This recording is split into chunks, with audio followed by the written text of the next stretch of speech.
जब muscles weak होंगी तो जो काम हम कर सकते हैं वो हम नहीं कर पाते और बहुत ज़्यादा इसमें प्रॉब्लम होती है। ये किसी भी एज में मस्कुलर डिस्ट्रॉफी हो सकती है। 2 से 3 साल के जब बच्चा होता है तो उस एज में भी सिम्टम आ सकते हैं और 50 या 60 साल तक की उम्र में भी जो है मस्कुलर डिस्ट्रॉफी के सिम्टम हो सकते हैं। बहुत से ऐसे केस हैं जिसमें 60 साल उसके ऊपर भी लोगों को मस्कुलर डिस्ट्रॉफी की प्रॉब्लम हुई है।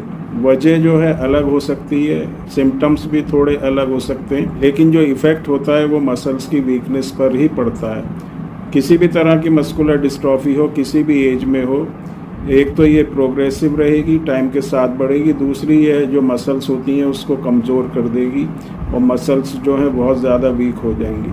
ट्रीटमेंट के साथ में जो दूसरी चीज़ आती है वो ये कि डाइट हमको किस तरह की लेनी है जिससे हमारी मसल्स में ताकत आए और ताकत जो है बनी रहे और फर्दर जो वीकनेस है वो इतनी तेज़ी से ना हो।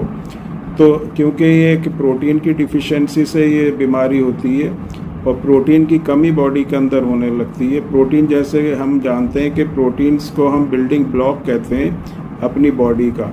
जो बॉडी का पूरा ग्रोथ और डेवलपमेंट होता है, मसल्स की जो ग्रोथ होती है, डेवलपमेंट होती है, वो प्रोटीन के ऊपर बहुत कुछ डिपेंड करती है।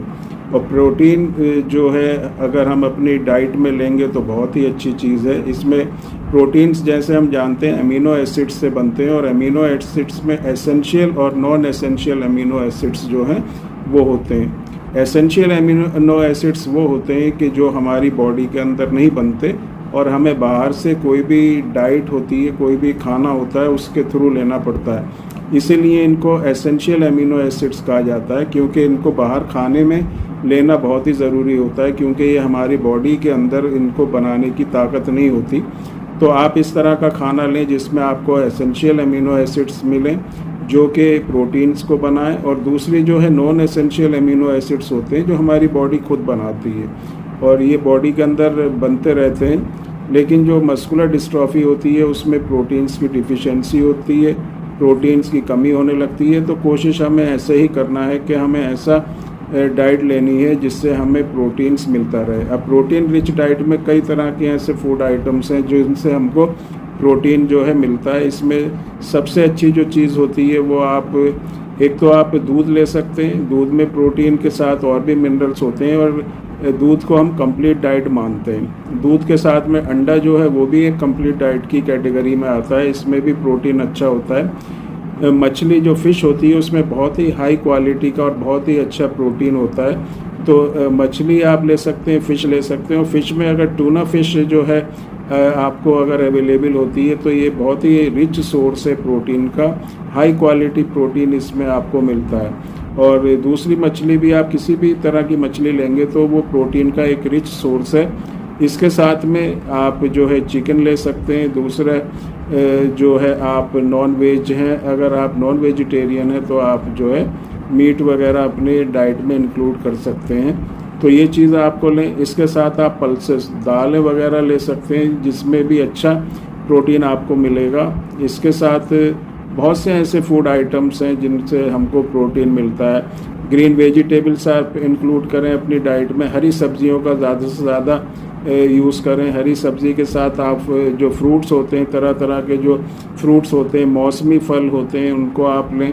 और ये जो चीज़ें होती हैं ये हमारे बॉडी के अंदर जाके बहुत सी चीज़ें हमें मिनरल्स, विटामिन्स, प्रोटीन्स का जो कमी होती है उसको पूरा करने में हेल्प करती है। मस्कुलर डिस्ट्रॉफी में एक जो चीज़ होती है वो कॉन्स्टिपेशन का होना, कब्ज़ की प्रॉब्लम बहुत ज़्यादा रहती है ऐसे लोगों को जिनको मस्कुलर डिस्ट्रॉफी होती है। तो फाइबर भी आपको अपनी जो डाइट है उसमें इंक्लूड करना है। रफेज की ज़रूरत बहुत ज़्यादा पड़ती है, तो इसमें आप खीरा ले सकते हैं, ककड़ी ले सकते हैं। दूसरी जो सैलेड होती है वो ले सकते हैं। और अगर जब भी आपको प्रॉब्लम हो रही है तो आप ईसबगोल की जो भूसी होती है उसको आप रात में 1 चम्मच ज़रूर ले लें। दूध में मिक्स करके आप इसको ले सकते हैं। पानी आप ज़्यादा से ज़्यादा पिएं। पानी की कमी जो है बॉडी के अंदर नहीं होना चाहिए, डिहाइड्रेशन नहीं होना चाहिए। तो ये सब चीज़ें आपको अपने खाने में जो है इंक्लूड करना चाहिए। इसके साथ में जो चीज़ें अवॉइड करना है उसमें ज़्यादा आपको मिर्च मसाले जो हैं नहीं लेने हैं। आलू को आप अवॉइड करें। आलू के साथ में जो दूसरी चीज़ होती है वो ये कि चावल आप अगर ज़्यादा लेते हैं रात में चावल का यूज़ ना करें, दिन में ही चावल आप लें। और जो ये फास्ट फूड होते हैं इस चीज़ को आप ना लें, कोल्ड ड्रिंक वगैरह आप यूज़ ना करें। तो ये जो चीज़ें, कुछ चीज़ें आपको जो है अपनी डाइट में नहीं लेना है। चॉकलेट को आप ना लें, इस तरह की जो आइसक्रीम होती हैं उसको भी अवॉइड करें, ज़्यादा मीठा आप ना खाएं।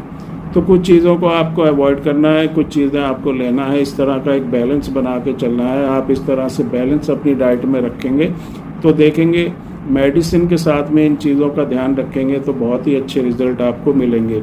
कुछ बड़े लोग जो होते हैं मेडिसिन के साथ में कुछ ऐसी चीज़ यूज़ करते हैं जो मेडिसिन के इफ़ेक्ट को कम करती हैं। इसमें अल्कोहल जो है एक ऐसी चीज़ है जो मेडिसिन के इफ़ेक्ट को कम करता है। साथ में स्मोकिंग, जो टोबैको, तंबाकू, चाहे वो आप सिगरेट में लेते हो चाहे आप गुटखा वगैरह लेते हो, तो ये चीज़ें जो हैं आपको अवॉइड करनी है। तो ये चीज़ क्या होती है कि मेडिसिन के इफ़ेक्ट को कम करता है। और होम्योपैथिक मेडिसिन के साथ में आपको खटाई, अचार वगैरह का यूज़ नहीं करना है। कच्चा प्याज, कच्चा लहसुन, इन चीज़ों को भी अवॉइड करना है।